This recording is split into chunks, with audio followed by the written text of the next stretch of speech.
अस्सलाम वालेकुम दोस्तों, सब्सक्राइब कीजिए मेरे चैनल इन फोकस बाय ज़ैन को, जहां देखेंगे आप बहुत मज़े की वीडियोस और बेल आइकन को प्रेस कर लीजिए इस तरह से, ताकि सबसे पहले नोटिफिकेशंस आपको मिल सकें।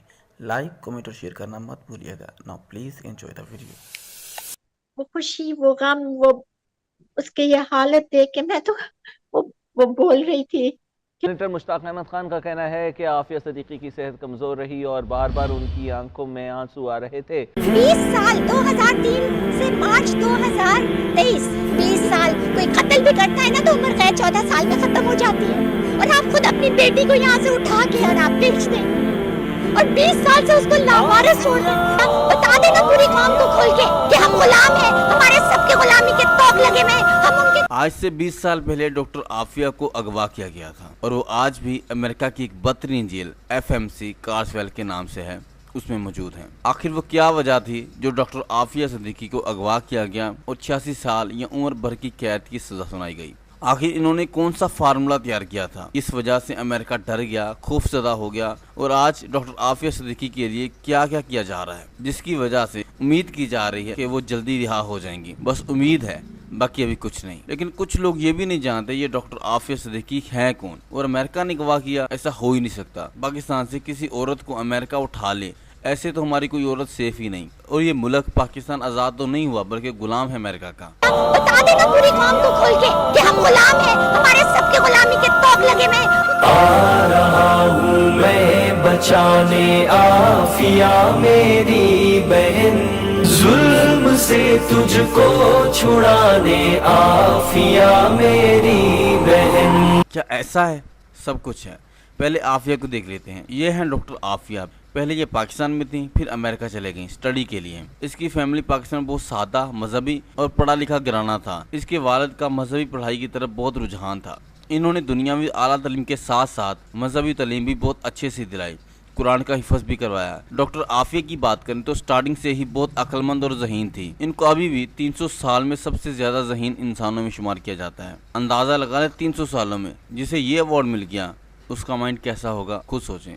तकरीर के मुकाबले में आमिर लियाकत मरहूम भी इनके साथ होते थे। लड़कों में आमिर लियाकत इनाम जीते और लड़कियों में डॉक्टर आफिया। अगर कहीं सबका एक साथ मुकाबला होता तो आमिर लियाकत ये भी कहते, मैं दूसरी या तीसरी पोजीशन के लिए मेहनत कर रहा हूँ, क्योंकि मुझे पता है पहले नंबर पर आफिया सिद्दीकी ही आएगी। डॉक्टर आफिया की फैमिली में वैसे तो लड़कियों को जल्दी शादी कर देते हैं, लेकिन इनके भाई तालीम के लिए अमेरिका गए थे। उन्होंने डॉक्टर आफिया को यूनिवर्सिटी ऑफ हाउस्टन में स्कॉलरशिप अप्लाई करने के लिए कहा, क्योंकि उन्हें पता था ये तो ज़हीन है, हो ही जाएगी सिलेक्ट। तो वो पास हुई, फिर अमेरिका चले गए स्टडी के लिए। इसके बाद इन्हें MIT, जो दुनिया की सबसे बेहतरीन यूनिवर्सिटी है, वहाँ से इन्हें स्कॉलरशिप की ऑफर मिली। वहाँ से इन्होंने बायोलॉजी में ग्रेजुएशन किया और फिर बाद में अवार्ड भी हासिल किया। इतनी ज़हीन थी माशाल्लाह। इसके बाद PhD भी की। फिर उसके बाद कहा भी जाता है कि उसी तालीम के दौरान आफिया ने ऐसी रिसर्च की जो अमेरिका के बड़े बड़े साइंसदान भी नहीं कर सके थे। उस रिसर्च का इस्तेमाल करते हुए किसी भी मुल्क के लिए एक बेहतरीन दफाई निज़ाम बनाया जा सकता था, यानी बहुत ताकतवर हथियार बनाए जा सकते थे। अमेरिका के कुछ साइंसदानों को इस बात का पता लगा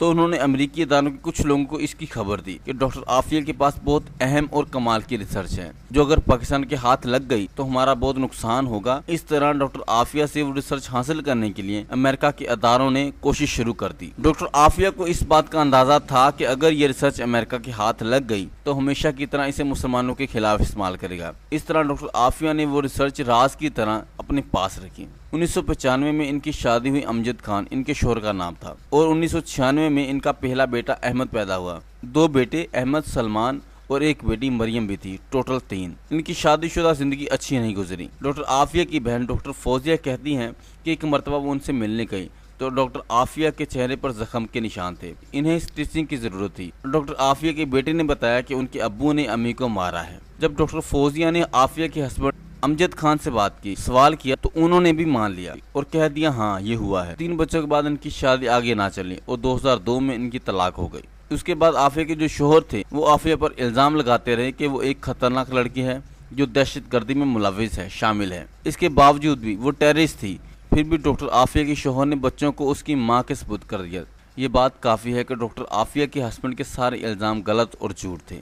कुछ लोग ये भी कहते हैं कि आफिया के हस्बैंड अमेरिका से की गई साजिश में अमेरिका की तरफ से थे। वो इसी मकसद से भेजे गए थे अमेरिका से, और अभी भी अमेरिका ही पीछे से सपोर्ट कर रहा था कि आफिया से उसकी रिसर्च का पता चल जाए।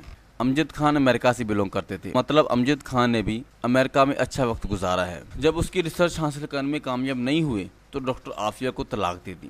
یہ سب اللہ جانتا ہے کہ وہ تھا ایسا یا نہیں تھا، اللہ بہتر جانے، لیکن یہ بات کافی فیمس ہوئی۔ پھر طلاق کے بعد ہی عافیہ کو کڈنیپ کرنے کا پلان بنایا گیا۔ 2002 میں عافیہ اپنی فیملی کے ساتھ پاکستان واپس آئی۔ 31 مارچ 2003 کو کراچی میں ڈاکٹر عافیہ اپنے 3 بچوں کے ساتھ ٹیکسی میں سوار تھی۔ وہ اسلام آباد کی فلائٹ کے لیے ایئرپورٹ جا رہی تھی، لیکن راستے میں کسی نے ان چاروں کو روکا، ٹیکسی سے نکالا۔ پھر اگلے 5 سال 2008 تک وہ سب غائب رہے، پتہ نہیں کہاں گئے، ظاہر ہے کڈنیپ ہو گئے ہوں گے، میرا اندازہ ہے۔ جو باتیں کر رہا ہوں اس کے ثبوت ابھی بھی مل سکتے ہیں۔ 2008 میں امریکہ کی طرف سے ڈاکٹر عافیہ کی فیملی سے رابطہ کیا گیا اور پھر ڈاکٹر عافیہ کے بڑے بیٹے احمد کو عافیہ کی فیملی کو بھیج دیا گیا۔ اس کے بعد وہ اپنی خالہ ڈاکٹر فوزیہ اور اپنی نانی کے ساتھ رہتا رہا۔ اس کے بعد 2010 میں ڈی این اے ٹیسٹ کرنے کے بعد ڈاکٹر عافیہ کی بیٹی مریم کو ڈاکٹر فوزیہ مطلب خالہ کے حوالے کر دیا گیا۔ 2008 تک ڈاکٹر عافیہ کو افغانستان میں بگرام ڈیٹینشن سینٹر میں رکھا گیا تھا۔ یہ وہی ٹائم ہے جب افغانستان امریکہ کے ہاتھ میں تھا۔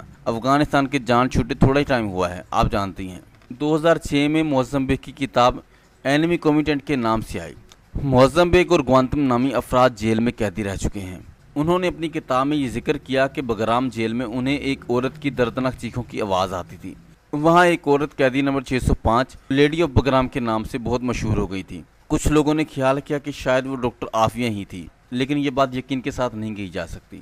2008 میں ڈاکٹر عافیہ کو قید سے رہا کیا گیا اور ان کے پاس ایک بچے کو لے کے گئے جس کے بارے میں کہا جاتا ہے کہ وہ احمد ہی تھے، ڈاکٹر عافیہ کے بیٹے۔ وہاں سے ڈاکٹر عافیہ اور اس کے بیٹے کو قتل کرنے کا پروگرام بنایا گیا۔ یہاں کہانی کے 2 رخ شو ہوتے ہیں۔ افغانستان کے رخ سے یہ بات کہی جاتی ہے کہ ڈاکٹر عافیہ کو اس کے بیٹے کے ساتھ گورنر ہاؤس میں بھیجا گیا تھا، لیکن وہ گورنر ہاؤس میں نہیں گئی بلکہ مسجد چلی گئی اور کمزوری کی وجہ سے دیوار کے پاس گر گئی۔ جبکہ امریکہ کی طرف سے یہ بیان دیا جاتا ہے کہ ان کی فوجیوں کو خبر پہنچی کہ ایک دہشت گرد عورت آئے گی جو دیکھنے میں بہت کمزور لگے گی لیکن بہت خطرناک ہے، اس کے ساتھ ایک بچہ بھی ہوگا۔ کہا گیا کہ جیسے ہی اس عورت کو دیکھو اسے قتل کر دو، تو دیکھتے ہی انہوں نے اسے قتل کرنے کے لیے شوٹ کر دیا۔ یہ ایک جھوٹی خبر تھی جو عافیہ کی فیملی اور پاکستان کے لیے بہت افسوس والی تھی۔ عافیہ کے اوپر یہ بھی الزام لگایا گیا کہ انہوں نے امریکہ کی فوجیوں پر قاتلانہ حملہ کرنے کی کوشش کی تھی، یہ بھی جھوٹ ہے۔ آئے دن کے مطابق عافیہ اتنی کمزور حالت میں تھی کہ مسجد کی دیوار کے قریب گر گئی۔ اب سوال یہ پیدا ہوتا ہے کہ اس حالت میں عافیہ نے فوجیوں پر حملہ کیسے کر دیا؟ یقیناً یہ الزام ہی تھا بچنے کے لیے جو ڈاکٹر عافیہ پر لگایا گیا تھا۔ 2010 میں امریکہ میں یہ سماعت ہوئی اور ڈاکٹر عافیہ کو کورٹ میں پیش کیا گیا۔ ان کے دانت ٹوٹے ہوئے تھے، بازو میں زخم تھے اور زنجیروں میں جکڑا ہوا تھا۔ وہاں ان کے بھائی بھی موجود تھے، لیکن اسے بھی ڈاکٹر عافیہ سے ملنے کی اجازت نہیں دی گئی۔ پہلے افغانستان تھی، پھر امریکہ بھی پہنچ گئی۔ اندازہ لگا سکتے ہیں آپ کیا سب کچھ اس میں۔ اس پیشی میں سارے ثبوت ڈاکٹر عافیہ کے حق میں تھے۔ میڈیکل رپورٹ بھی گواہ تھی کہ عافیہ پر کس قدر تشدد کیا گیا، لیکن اس ثبوت کے باوجود بھی ڈاکٹر عافیہ کو 86 سال کی سزا سنا دی گئی۔ آج ڈاکٹر عافیہ امریکہ کی FMC کراس ویل جیل میں ہے، جسے جہنم کی گڑھے سے تشبیہ دی جاتی ہے۔ یہاں سے اندازہ لگا لیں امریکہ کا، جو کہتے ہیں ہم پوری دنیا میں سب سے بہترین ہیں۔ جب انہیں پتہ چلا ڈاکٹر عافیہ کے پاس کچھ ایسا کمال کا فارمولہ ہے تو انہیں یہ محسوس ہوا کہ پاکستان کے پلے بہت کچھ آ جائے گا، پاکستان بہت اوپر چلا جائے گا، ہماری عزت بھی جائے گی اور ہم بہت نیچے چلے جائیں گے۔ یہی ڈر تھا۔ یہ جیل باہر کی دنیا سے مکمل طور پر کٹی ہوئی ہے۔ وہاں ان پر جسمانی تشدد، جنسی زیادتی اور ہر طرح کا ظلم بھی کیا جاتا ہے۔ ان کے لیے بھیجے گئے خط بھی سارے واپس کر دیے جاتے ہیں۔ ڈاکٹر عافیہ کی بہن ڈاکٹر فوزیہ اپنی بہن کی رہائی کے لیے لگاتار کوشش کر رہی ہیں۔ کچھ ٹائم پہلے ہی ڈاکٹر فوزیہ اور مشتاق احمد ڈاکٹر عافیہ سے ملاقات کے لیے امریکہ بھی گئے تھے۔ ڈاکٹر عافیہ کے اغوا کے 20 سال بعد ڈاکٹر عافیہ کی بہن ان سے ملنے گئی تھی تو ان سے ہاتھ ملانے اور گلے ملنے کی بھی اجازت نہیں دی گئی۔ کمرے کے ایک حصے میں قوم کی بیٹی ڈاکٹر عافیہ تھی اور دوسری طرف ڈاکٹر فوزیہ، سینٹر مشتاق احمد اور ان کے وکیل تھے۔ درمیان میں شیشے کی دیوار تھی۔ ایک لمحے کی خوشی، گلے نہیں ملنے کا غم، بیچ میں اتنا موٹا شیشہ۔ بس اللہ تعالیٰ کرم کرے اور پورے پاکستان کو اس لڑکی کے لیے کچھ کرنے کی توفیق دے۔ اگر ڈاکٹر عافیہ ابھی بھی آ جاتی ہے تو پاکستان کے لیے بہت اچھا ہوگا اور ترقی بہت زیادہ ہوگی۔ ظاہر ہے امریکہ ایویں تو نہیں ڈر گیا، کچھ تو ایسا ہوگا جو پاکستان کے لیے بہت زیادہ قیمتی ہے اور اس عیسائی حکومت کے لیے خطرناک، جو ان کو نیچے اور پاکستان کو اوپر لے جانے والا ہے۔ یہ تھی ہماری ڈاکٹر عافیہ صدیقی، جو بہت قیمتی تھی، اللہ کی نعمت تھی، اور پاکستانیوں کو قدر نہیں ہوئی اللہ کی نعمت کی، اور یہ حال ہو گیا۔ खैर कमेंट्स में जो सोचते हैं वो लिखें, लोग पढ़ेंगे। वीडियो अच्छी लगी है तो लाइक भी करें, दूसरे लोगों तक पहुंचाएं, बात शेयर करें, चैनल सब्सक्राइब करें। ऐसी वीडियोस मैं लेकर आता रहूँगा। मिलते हैं नेक्स्ट वीडियो में। अल्लाह हाफिज़। वक्त बेदारी है साहिब हम बहुत सस्ता लिए, हमने इज्जत बेच कर डॉलर बहुत है खा लिए। ए मेरी सरकार तेरी मुंतजिर है आफिया, काफिला सालार तेरी मुंतजिर है आफिया, चल बढ़ा रफ्तार तेरी मुंतजिर है आफिया। ये तो अच्छा बच्चा है, ये दुआएं सीखता है, अच्छी बातें बताता है, ये तो कुरान भी पढ़ता है, ये तो कुरान भी पढ़ता